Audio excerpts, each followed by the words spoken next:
स्वागत करिए देश के केंद्रीय मंत्री, राज्यसभा सांसद और बेहद ही मंजे हुए रणनीतिकार भूपेंद्र यादव जी का।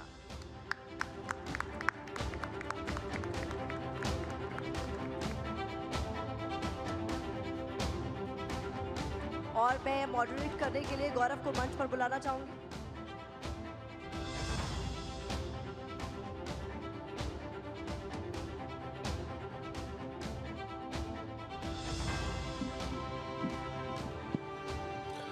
Thank you Pratima, thank you Surabhi.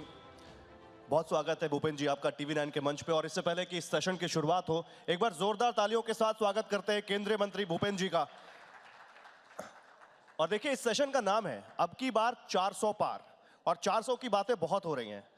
Bhupendra जी, उस पर आऊंगा और तफसील से उस पर बात करूंगा, लेकिन भूपेंद्र जी पहले आपके बारे में बात। बीजेपी में कहा जाता है कि जहां कहीं मामला फंसा हो, जहां कहीं गोटी फंसी हो, भूपेंद्र यादव जी को भेज दो। बिहार हो, झारखंड हो, महाराष्ट्र हो, राजस्थान हो, या इस बार MP का उदाहरण ले लें। क्या चक्कर चलाते हैं भूपेंद्र यादव ऐसा कि फिर वो जो फंसा हुआ मामला होता है वो सुलझ जाता है? नहीं, ऐसा नहीं है। हमारी पार्टी कार्यकर्ता आधारित पार्टी है। पार्टी के सभी कार्यकर्ता और नेता पूरी मेहनत करते हैं। कोई मैं अकेला कुछ करता हूं ऐसा नहीं है। पार्टी सामूहिक नेतृत्व के आधार पर काम करती है, और ये जो पार्टी का विस्तार हो रहा है हमारे नेतृत्व के कारण हो रहा है, और लगातार कार्यकर्ताओं के अथक परिश्रम के कारण हो रहे हैं। पिछले 10 सालों में प्रधानमंत्री जी ने जो देश का नेतृत्व किया है और भारत की छवि जो दुनिया में उभरी है, उसके कारण समस्याओं का समाधान होता है। हम तो माध्यम। क्या बात है।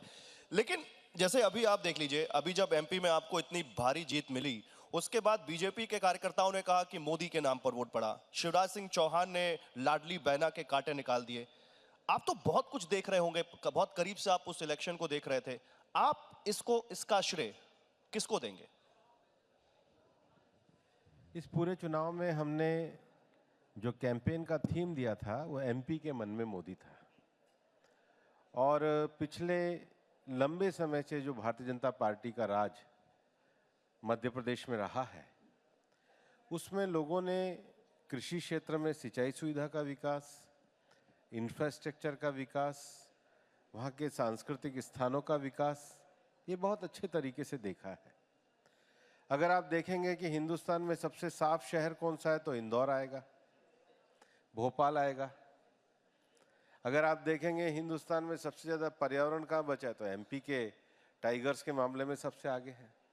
इंडस्ट्रियल ग्रोथ में उस स्टेट की स्थिति अच्छी है, और सड़कों के मामले में स्थिति अच्छी है, ग्रामीण विकास में स्थिति अच्छी है, महिलाओं के सेल्फ एम्पावरमेंट में स्थिति अच्छी है।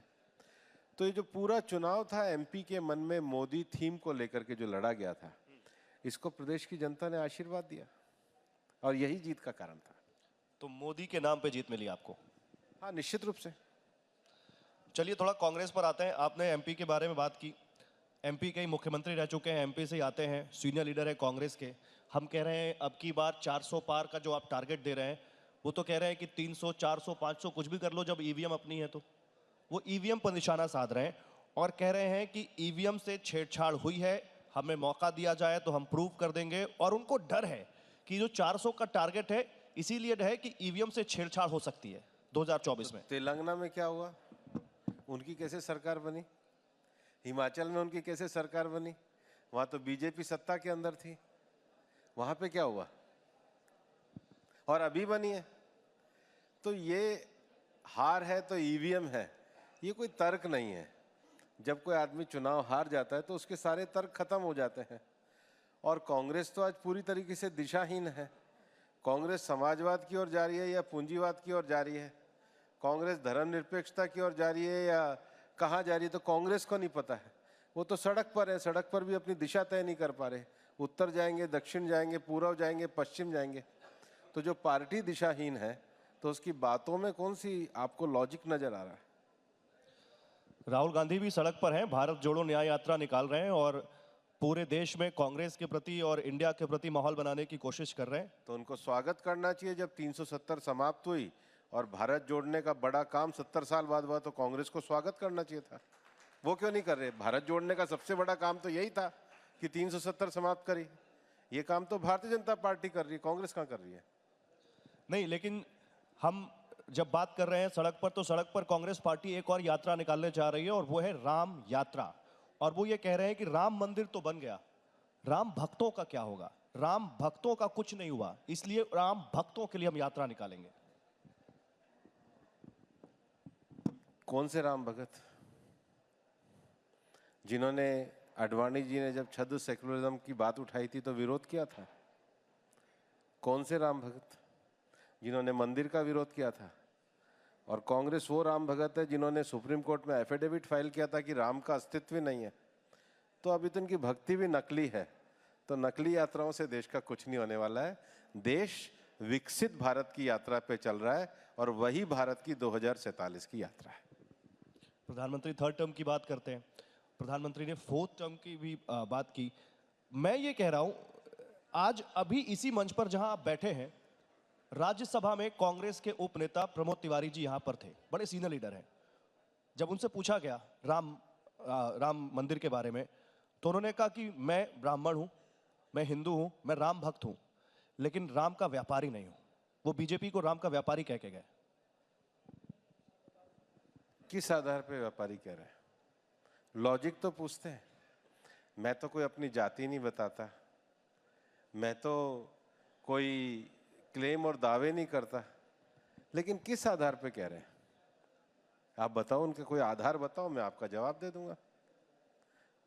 बताइए, कुछ तो आधार होगा जब वो कह के पूछो ना, बताओ ना, मुझे 3-4 तर्क बताओ, मैं उसका उत्तर देता हूं आपको। उनका कहने का शायद ये मतलब था कि चुनाव में आप लोगों को राम मंदिर का या फायदा होगा।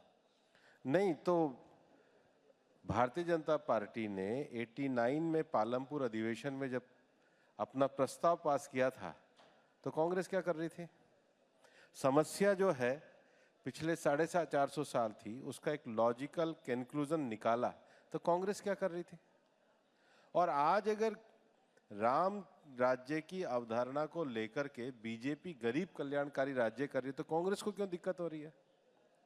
इस देश के हर पॉजिटिव स्टेप का कांग्रेस ने विरोध किया। जीएसटी को लेकर के आए तो संयुक्त संसद के अधिवेशन का बहिष्कार कांग्रेस ने किया। जब नया संसद भवन बना तो उसका बहिष्कार कांग्रेस ने किया। वहां पर भारत की संस्कृति के आधार पर सेंगोल की स्थापना हुई तो विरोध कांग्रेस ने किया। देश में दलित राष्ट्रपति बने तो विरोध कांग्रेस करती है। देश में आदिवासी राष्ट्रपति बने तो विरोध कांग्रेस करती है। तो कांग्रेस इवन 370 भी समाप्त होती है तो विरोध कांग्रेस करती है। तो कांग्रेस समर्थन किस चीज का करती है? आप पूछो उनसे। कांग्रेस एक ही बात का समर्थन करती है कि एक ही परिवार सत्ता में रहे और उसी की गुलामी पूरा देश करे। यही कांग्रेस का एजेंडा और कांग्रेस का कोई एजेंडा नहीं। कांग्रेस एक और सवाल पूछती है आपसे, और क्योंकि आपसे एप्रोप्रिएट कोई नहीं हो सकता, कांग्रेस कहती है मोदी सरकार ने या बीजेपी ने हर साल 2 करोड़ नौकरियां देने का वादा किया था। आप क्योंकि केंद्रीय श्रम एवं रोजगार मंत्री हैं, आज आप क्लियर कर दीजिए पिछले 10 सालों में कितनी नौकरियां देश में दी गई, क्योंकि वो कहते हैं कि ये वादा पूरा नहीं हुआ। 10 साल के हिसाब से 20 करोड़ लोगों को नौकरियां मिल जानी चाहिए थी। स्वरोजगार के क्षेत्र में देश सबसे आगे बढ़ा है। भारत जो कांग्रेस के आने से पहले दुनिया की 5 डगमगाती अर्थव्यवस्था में था, आज विश्व की 5 सबसे बड़ी अर्थव्यवस्थाओं में है। ईपीएफओ के आंकड़े उठा के देखिए, नौकरियां लगातार निजी क्षेत्र में बढ़ रही है। प्रधानमंत्री जी हर महीने 1 लाख लोगों को सरकारी नौकरी दे रहे हैं। राज्य सरकारों की नौकरियां अलग दी जा रही हैं। अकेले हमारे मंत्रालय ने ई श्रम का रजिस्ट्रेशन किया। 400 से ज्यादा ऑक्यूपेशन के 29 करोड़ लोगों ने अपना रजिस्ट्रेशन कराया। पीएलएफएस के पीरियोडिक लेबर फोर्स सर्वे के जो आंकड़े आ रहे हैं वो नौकरी को बढ़ता हुआ दिखा रहे हैं। देश के ग्रोथ के आंकड़े आ रहे हैं वो विकास को बढ़ता हुआ दिखा रहे हैं। जीडीपी के आंकड़े आ रहे हैं, उसमें हिंदुस्तान की अर्थव्यवस्था बढ़ती हुई दिखाई दे रही है।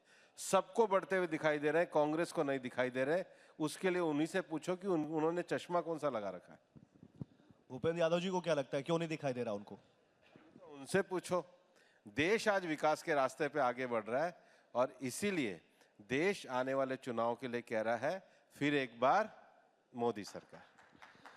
फिर एक बार मोदी सरकार और अब की बार 400 पार। ये बड़ा इंटरेस्टिंग है। आप लोगों ने 370 बीजेपी के लिए 370 प्लस और एनडीए के लिए 400 प्लस का टारगेट रखा है। आप 350 भी रख सकते थे, आप 380 भी रख सकते थे। 370 और 400 ही स्पेसिफिक क्यों? हमारे नेतृत्व ने कार्यकर्ताओं को एक लक्ष्य दिया और आपने देखा था जब 2014 में हम चुनाव के लिए आए थे तो कोई नहीं मानता था कि बीजेपी पूरी 282 सीटें लेकर के आएगी।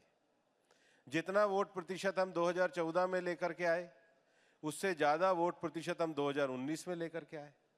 अब जब 10 साल में लोगों ने ये देखा है कि भारतीय जनता पार्टी ने देश को एक स्थायित्व वाली, मजबूत और सशक्त सरकार दी है और आज देश ने इस हकीकत को स्वीकार किया है कि हिंदुस्तान दुनिया की 5वीं बड़ी अर्थव्यवस्था बन रहा है, तो भारत अपने आत्मविश्वास के लिए और विकसित भारत बनने के लिए आने वाले चुनाव में प्रधानमंत्री नरेंद्र मोदी जी के नेतृत्व में 400 पार के लक्ष्य के लिए मजबूत भारत के लिए वोट देने वाला है। नहीं, कुछ लोग कह रहे हैं इसका 370 का कनेक्शन धारा 370 से है। बुरा क्या है? मतलब है? बुरा क्या? अच्छा है। मैं बुरा नहीं बोल रहा, मैं पूछ रहा हूं है कनेक्शन। कोई भी लक्ष्य दे और अच्छी बात है, देश को गर्व है कि 370 समाप्त हुई, इसमें क्या बुरा है? अच्छा ठीक है। अभी मैंने देखा आप केरल के दौरे पर थे, आप वायनाड गए। अब भूपेंद्र यादव जी तो चाणक्य हैं, इलेक्शन की स्ट्रैटेजी बनाने में बड़े माहिर हैं, तो क्या राहुल गांधी के लिए अब अमेठी के बाद वायनाड में भी खतरे की घंटी बज गई है क्या? किसी के भी खतरे की घंटी उसके अपने लक्षणों से बजती है, किसी के दूसरे के बजाने से नहीं बजती। और देखो, हिंदुस्तान में वाइल्ड लाइफ को बचाने के लिए हम लोग पूरे तरीके से प्रतिबद्ध हैं और ये जो पूरा क्षेत्र है जिसमें कर्नाटक का बांदीपुर बीआरटी का जो वन्य क्षेत्र है, केरल का वायनाड का है और तमिलनाडु का मदुमलई है, ये सारा जो वाइल्ड लाइफ एरिया है, इसमें जो वाइल्ड लाइफ का जो मूवमेंट है उसकी ज़मीनी परिस्थिति को जानने के लिए और वहाँ अभी हाल ही में जो घटनाएं हुई थी उसके लिए एआई का उपयोग करके वन्य जीवों से लोगों के जीवन की रक्षा के लिए और इन सब की चीज़ों को जानने के लिए गया था। लेकिन मैं आज आपके सामने एक चीज़ शेयर करना चाहता। मैं एक परिवार में गया जहाँ ये दुर्घटना हुई। वो बच्ची कोई 10-11 साल की होगी। मेरे से पहले कांग्रेस के लोग गए या कर्नाटक के लोग गए। उस बच्ची ने एक बड़ी भावुक बात करी। उसने कहा, देखो ना मैं यहाँ कर्नाटक सरकार की बात कर रही हूँ, ना मैं केरल सरकार की बात कर रही हूँ, आप दिल्ली से आए हो। मैं भी ये जानती हूँ कि अगर मुझे किसी पे विश्वास है तो वो मुझे मोदी जी के ऊपर विश्वास है। ये स्थिति आज देश की है। राहुल गांधी के संसदीय क्षेत्र में एक बच्ची ने आपसे कहा। हाँ, और ये मेरे को बड़ा भावुक करने वाला मेरे लिए विषय था और उसके मतलब ईसाई परिवार की वो बच्ची थी, परिवार भी वहाँ पे उपस्थित था। लेकिन लोगों को लगता है कि प्रधानमंत्री नरेंद्र मोदी हैं तो उनका देश, उनका भविष्य, भारत की आकांक्षा सुरक्षित है। ये दक्षिण में चलने वाली आवाज है और इसलिए 400 पार का लक्ष्य बहुत बड़ा लक्ष्य नहीं है, इसको हम इस चुनाव में प्राप्त करेंगे। आपने मुझे मेरे अगले सवाल का क्यों दे दिया। 400 पार अगर करना है तो दक्षिण का किला भेदना होगा और कर्नाटक छोड़ के बीजेपी के लिए दक्षिण अभी भी एक टफ कॉर्नर है। दक्षिण में इस बार क्या स्ट्रैटेजी है आपकी? दक्षिण में बीजेपी तमिलनाडु, केरल या दूसरे राज्यों में कैसे वो जो नो एंट्री का बोर्ड लगा है या जैसे बहुत कम आपका वहां पे, उसको कैसे हटाएंगे? ये बात हमारे को नॉर्थ ईस्ट के लिए भी कहा करते थे। आज त्रिपुरा में भी बीजेपी की सरकार है, आज मणिपुर में भी बीजेपी की सरकार है, आज अरुणाचल में भी बीजेपी की सरकार है, आज मेघालय में भी हमारे पार्टनर की सरकार है, आज नागालैंड में भी हमारे पार्टनर की सरकार है, आज सिक्किम में भी हमारी सरकार है, आज आसाम में भी हमारी सरकार है। तो ये तो नॉर्थ ईस्ट के लिए भी कहा करते थे। बीजेपी सबका साथ, सबका विकास, सबका प्रयास, तो उत्तर से लेके दक्षिण तक, पूर्व से लेके पश्चिम तक सभी जगह जाने वाली है और सभी जगह जाकर के हम 400 पार के लक्ष्य को प्राप्त करने वाले हैं। क्या बात है, बड़ा अच्छा लग रहा है आपको कॉन्फिडेंस देख के। लेकिन एक कॉन्फिडेंस आपके विरोधियों में भी है, इंडिया गठबंधन। और इंडिया गठबंधन पहले तो लग रहा था कि ट्रैक से उतर रहा है, लेकिन अब वो ट्रैक पर आना शुरू हो चुका है। धीरे धीरे उनकी सीटें भी बढ़ रही हैं, धीरे धीरे सीट शेयरिंग भी हो रही है। खतरा मानते हैं और मानते हैं कि इंडिया गठबंधन आप लोगों के लिए इस चुनाव में कोई बड़ी चुनौती देगा? कौन से ट्रैक पे चल रहा है? पंजाब में उनकी गाड़ी उतर गई, जम्मू में उनकी गाड़ी नहीं चल रही, बिहार में उनकी पटरी से गाड़ी पे पटरी नहीं है, बंगाल में वो चल नहीं पा रहे, नॉर्थ ईस्ट में वो बिखर के चले गए। कहाँ पे चल रहे हैं? आपको ही दिख रहा होगा। आप, मुझे लग रहा है कुछ आप ज़्यादा, उनसे ज़्यादा आशान्वित आप मुझे ज़्यादा लग रहे हैं। वो खुद ही अपने विश्वास में नहीं है, आप इतनी क्यों आशा रख रहे हैं? नहीं, मैं आशान्वित नहीं हूं, मैं तो फैक्ट बता रहा हूं, क्योंकि सीट शेयरिंग हो गई। आज दिल्ली में आम आदमी पार्टी ने बाकायदा टिकट भी अनाउंस कर दिया। बिहार में सीट शेयरिंग हो गई? नहीं, बिहार में तो नीतीश कुमार आपके पास आ गए। बंगाल में सीट शेयरिंग हो गई? बंगाल में लोग कह रहे हैं बातचीत चल रही है शायद। पंजाब में सीट शेयरिंग हो गई? जम्मू कश्मीर में सीट शेयरिंग हो गई? कहाँ सीट शेयरिंग हो गई? जहाँ नहीं है वहाँ पे सीट शेयरिंग है, जहाँ पर है वहाँ पे सीट शेयरिंग नहीं है। सीट शेयरिंग मतलब जिसके पास सीट है वो उनसे शेयर कर रहा है क्या? जिसके पास नहीं है वो सब शेयर कर रहे हैं, पर जिनके पास है वो तो उनसे कोई शेयर नहीं कर रहा है। आप कह रहे हैं उनकी गाड़ी ट्रैक पर नहीं है, और वो मालूम है क्या कह रहे हैं भूपेंद्र जी? मालूम ही होगा, आपने तो देखा ही होगा। वो कह रहे हैं कि बीजेपी इंडिया गठबंधन से घबरा गई है, डर गई है, इसलिए इंडिया गठबंधन को उसने तोड़ना शुरू कर दिया है। हम क्यों तोड़ेंगे? आप एक बात देखिए, हम 2047 के विकसित भारत की बात कर रहे हैं, वहाँ से क्या आ रहा है? हम 2047 में दुनिया की तीसरी सबसे बड़ी अर्थव्यवस्था बनाने की बात कर रहे हैं, वहाँ से क्या आ रहा है? हम वुमेन डेवलपमेंट की बात कर रहे हैं, वुमेन लेड डेवलपमेंट भारत की, वहाँ से क्या आ रहा है? हम सब जगह पर पूरे भारत में इंफ्रास्ट्रक्चर को बढ़ाने की बात कर रहे हैं, वहाँ पे क्या आ रहा है? हम देश में नई जातियाँ, मतलब गरीब, अन्नदाता, युवा और नारी शक्ति, इसके विकास की बात कर रहे हैं। हम एक पूरे पॉजिटिव एजेंडे को लेकर पूरे देश में चल रहे हैं, और देश का जो माहौल, मैंने आपको अभी केरल के बच्ची का उदाहरण दिया है, देश का माहौल इस समय पॉजिटिव एजेंडे पर जाकर के विकसित भारत बनाने का है, भारत को बांटने का नहीं है। देखिए, जब मैं ये बात कर रहा हूं तो अभी आरजेडी के और कांग्रेस के 3 विधायक बिहार में बीजेपी में शामिल हुए, तो ये आप तोड़ते नहीं है, तो ये कौन सा मैग्नेट है जो आपकी तरफ लोग खींचे चले आते हैं? देखिए, मैंने बिहार में लंबे समय तक देखा है, लोग आरजेडी से भयभीत ही रहते हैं। आरजेडी हो चाहे कोई पार्टी हो, ये कुल मिलाकर के परिवार की विरासत के आधार पर चलने वाली पार्टी है। ना तो ये कोई राजनीतिक आंदोलन है, ना ये किसी का भला करने वाली पार्टियां हैं। ये पार्टी केवल और केवल राजनीति में नए सामंतवाद को खड़ा कर रही है। देश के लोकतंत्र के लिए इन पार्टियों का हारना और इन पार्टियों का समाप्त होना बहुत आवश्यक है। लेकिन कोई तो कारण होगा, कोई तो मैग्नेट होगा, कोई तो बूटी होगी जो लोगों को बीजेपी में जुड़ने का लगाव होगा। बीजेपी का नेतृत्व, बीजेपी के नेतृत्व की गवर्नेंस, बीजेपी की गवर्नेंस की ट्रांसपेरेंसी, और ट्रांसपेरेंसी के द्वारा देश का होने वाला विकास। मुझे लगता है ये एक इतना बेहतर कॉम्बिनेशन है जो लोगों के मन में विश्वास दिलाता है कि भारत के लोकतंत्र को और भारत को आगे बढ़ाना है तो भारतीय जनता पार्टी को आगे बढ़ाना है। आप कह रहे हैं बीजेपी का नेतृत्व, और बिल्कुल ऐसा ही हो सकता है, लेकिन विरोधी इस मैग्नेट का नाम ईडी बताते हैं। विरोधी कहते हैं ईडी लगा देती है बीजेपी। आम आदमी पार्टी तो ये कह रही है कि अरविंद केजरीवाल पर इतना दबाव है कि इंडिया गठबंधन छोड़ दे, ईडी का प्रेशर है हमारे ऊपर। कई बार प्रेस कॉन्फ्रेंस कर चुके हैं।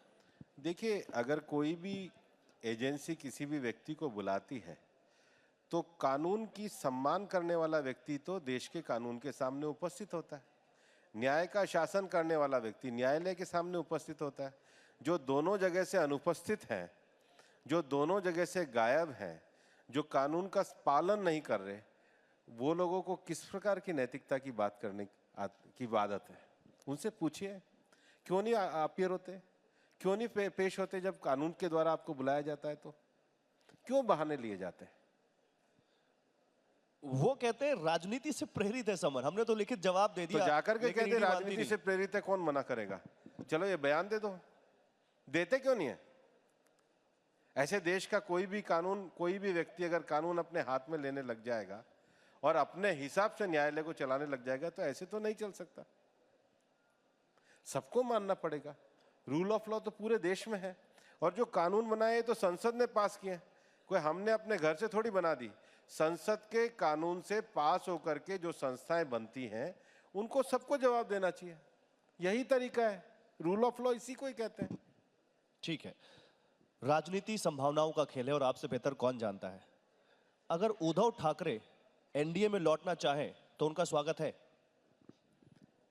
नहीं, अभी तो हम पूरे तरीके से प्रधानमंत्री नरेंद्र मोदी जी के नेतृत्व में एनडीए के 400 के लक्ष्य को लेकर के चल रहे हैं, और निश्चित रूप से 400 सीटें हम जीतेंगे। बाकी संभावनाओं का जवाब देने के लिए मैं यहाँ नहीं बैठा हूँ, फैक्ट्स का जवाब आपको जरूर दे दूंगा। लेकिन भूपेंद्र जी, एक आरोप जो बीजेपी पर विपक्ष लगाता है, वो कहते हैं हमारे कार्यकर्ताओं को भड़काते हैं, जमीन पर मेहनत बीजेपी के कार्यकर्ता करते हैं, चुनाव वो जिताते हैं, लेकिन कई बार उन्हें कुछ मिलता नहीं है। महाराष्ट्र में शिंदे मुख्यमंत्री बन गए, बिहार में नीतीश कुमार बन गए। भारतीय जनता पार्टी का लक्ष्य देश को आगे बढ़ाने का है। हमारी तो 3 पीढ़ियों को भी कुछ नहीं मिला, तो भी हम भाजपा को लेकर के लगे रहे। जब कोई नहीं कहता था राम मंदिर बनेगा, तब भी हमारे कार्यकर्ता लगे। जब कोई नहीं कहता था कि धारा 370 समाप्त होगी, तब बीजेपी के पहले संस्थापक अध्यक्ष डॉक्टर श्यामा प्रसाद मुखर्जी का बलिदान हुआ। भारतीय जनता पार्टी एक मिशन को लेकर के काम करती है। हमारा कार्यकर्ता मिशन के साथ जूझने वाला कार्यकर्ता है, और हमारा नेतृत्व मिशन को पूरा करने के संकल्प वाला नेतृत्व है। तो संकल्प वाला नेतृत्व और जूझने वाला कार्यकर्ता, ये भाजपा की विशेषता है। क्या बात है। इसी नोट पर जोरदार तालियां हो जाए केंद्रीय मंत्री भूपेंद्र यादव जी के लिए। सर, बहुत बहुत आपका शुक्रगुजार हैं हम, बहुत बहुत शुक्रिया आपका, आपने कीमती वक्त हमें दिया, और आपसे गुजारिश है कि कृपया आप स्टेज पर रहें। Thank you so much, Gaurav. Thank you, sir.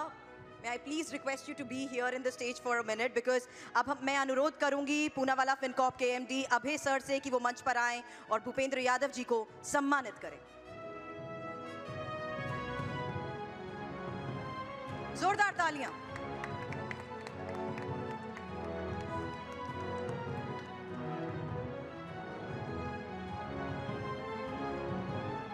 मंच पर हमारे एमडी और सीईओ वरुण दास को भी आप देख रहे हैं, जोरदार तालियां।